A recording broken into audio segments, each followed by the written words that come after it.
How's it going, everybody? We're up here on the hilltop today, May 2017, southwestern Pennsylvania. We're doing a little food plotting because deer season starts today.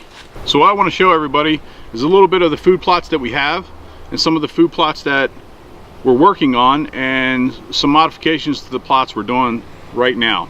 I'm going to show everybody where everything is, but basically what we got is we got about 60% of our food plots are in a variety of white clover, ladino, ash-like clover, a perennial clover that comes up every year. We have really good luck with it. It's really easy to maintain. And then the remaining 40% of our food plots we rotate between cereal grains and brassicas. We've had good luck with that. The deer seem to utilize it, but our number one food plot where we shoot most deer, where we see most deer, where deer are using the most is our white clover plots. It's a money crop for deer hunters. If you want to plant a food plot and you don't know what you want to plant, I recommend planting some type of white clover. We use ladino clover. It seems to work really well for us. Maybe in your area something grows a little bit better, or maybe a variety your deer like a little bit better, but for us the giant ladinos and standard ladino type clover seem to work really good. We've also today planted a screen of Egyptian wheat. We want to close off an open end of our food plot that is adjacent to about an 80 to 90 acre field, and it's probably a little bit more than that, maybe 100, but it's not very private, it's not very secure. So we want to increase deer traffic during daylight into these food plots. We're getting decent traffic and we've had good luck. We've shot deer near these food plots, over these food plots, but utilization during daylight hours, we'd like to see it a little bit more. So we're going to put this screen in, and I'm going to show everybody where these screens are and how we have them situated here. So you can see out here we have this huge field. Just to give you some perspective, those pine trees are probably 700 or 800 yards from us, and this is a wide open space. It's just really open, and we want to make our food plot, which starts here and travels back this way, a little bit more private and more secure. So you can see what we did here.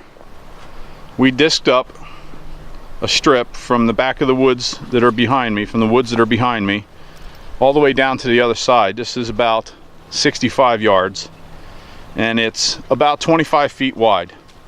And in here we planted Egyptian wheat. Egyptian wheat is a variety of sorghum that gets really tall. Some places advertise it 8 to 10 feet. Some places have advertised it up to 12 to 15 feet.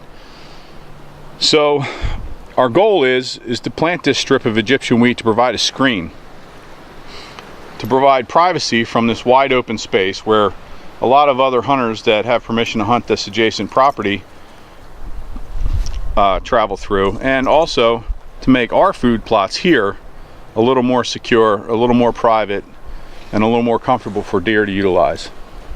What you see here is the ladino clovers that we have planted in this plot. This plot is approximately 300 yards long and about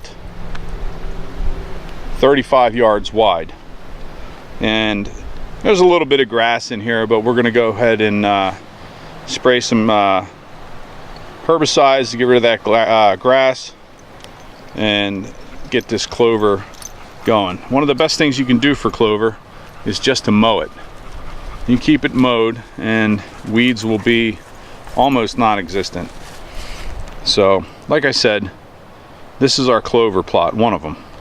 I'm down here at the other end of the food plot that I just showed you. I was up here on the other end, and what I want to show you here is something that a lot of people neglect when they're building a food plot. Here where we're at, we're on top of a hill.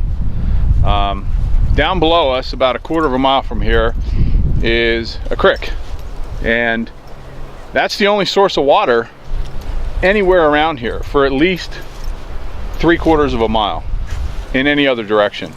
So what we did is we put in a stock tank, and we've done really good with it. Matter of fact, last deer season on a tree stand right here behind me in this woods, I watched a really nice 8-pointer come and take a drink out of this water source that we put in last summer. And deer are utilizing it. They're here all the time, and I'm going to show you that in just a second. So here what I'm showing you right now is a stock tank. This is a 55-gallon Rubbermaid stock tank. We got it at Tractor Supply. And basically what we did is we sunk it into the ground about 12 or 14 inches and filled it with water. And the stick you see there is just basically a critter stick. It's a means for something to escape should it fall in. Squirrel, groundhog, whatever you want. But so you don't have dead animals floating in your water source. And like I said, deer utilize this. I watch deer come to drink out of this, and it has been one of the best investments that we've done for our food plot. And as I pan around here, you can kind of see we're at the other end of where I was showing you before, and you can see how beneficial it would be to have the end of that plot screened off down there. Along the far edge of these plots, we've done some hinge cutting, and it seems to be working out pretty good. Deer are utilizing it, and it's definitely changed their travel patterns. Well, that wraps it up, everyone. I wanted to show you a little bit of what we had going on, some of the things that we had done, and things that are ongoing. Stay tuned for more videos. We're going to do some more. We have a couple more coming up with to showcase the Egyptian wheat. We're going to move some tree stands around, cut some shooting lanes. We have another water source, a big rubber tub we're going to put in the ground closer to another food plot. And we're going to monitor what we got going on. We're going to do some spraying. We're going to do some clover maintenance. And later on this summer, we're going to have some videos where we put in some brassicas, fertilizing, and amending soil to a soil test. So we have a lot coming. Stay tuned, and hope to see you then.